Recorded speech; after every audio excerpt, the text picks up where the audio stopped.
The human brain is one of the most magnificent and fascinating aspects of the universe.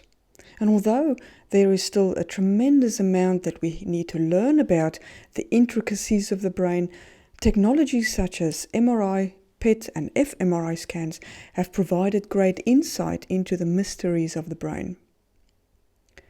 Not only is the brain the seat of all our emotions, our thoughts and our behavior, but it's also the architect of how we view and experience the world. When we understand how the brain works, we can actively contribute to our own development, our own growth, our own well-being, and we can learn how to self-regulate and control our emotions, our thoughts, and our behavior. We can create a healthy view of other people, the world, and ourselves. In the short course of videos, we'll learn about the different layers of the brain and how each of these layers help us to survive and thrive. We will talk about the systems that our brain uses to protect us from danger and help us to relax, and how that integrates with the layers of the brain.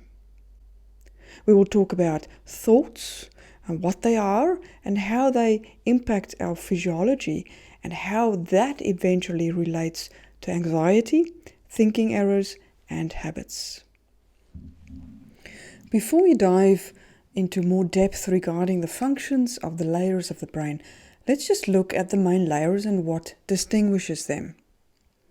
We will use this model as a platform to explain, describe, and understand the processes that take place in the brain. The model is based on the triune brain model of Paul MacLean, triune meaning three, referring to the three main layers. We study these layers from the bottom up, and the more advanced a species is, the bigger and more developed their brains are. All species have the green part of the brain, but the smarter the species is, the more they have of the red and the yellow part.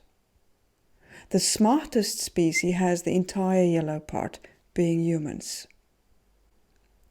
The first layer is the green layer, and it's called the reptile brain because the brains of reptiles consist of this part of the brain.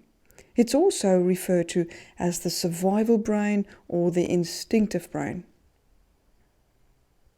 The second layer is the red layer, and it's called the mammalian brain because the brains of mammals consist of this part of the brain, in addition to the reptile brain, of course.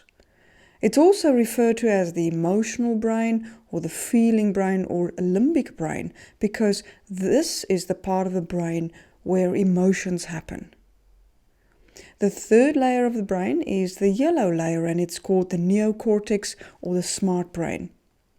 The front part of the neocortex is called the prefrontal cortex, and this part of the brain is what distinguishes humans from other mammals.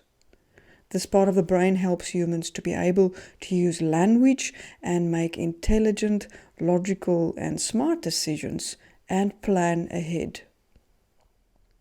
What does this mean in terms of our reaction to the world? Well, it means that depending on the part of the brain that you use to respond to the world, that's going to determine your behavior. If you use the survival part of your brain, you're going to act in an instinctive way. If you use the emotional brain to react, you're going to respond in an emotional way. And if you use the smart part of your brain, or your smart brain to react, you're going to react in a logical, analytical way. In the next video, we will discuss the three main layers in more depth in terms of their structure and their functions and how they work together to help us to survive and thrive. See you then.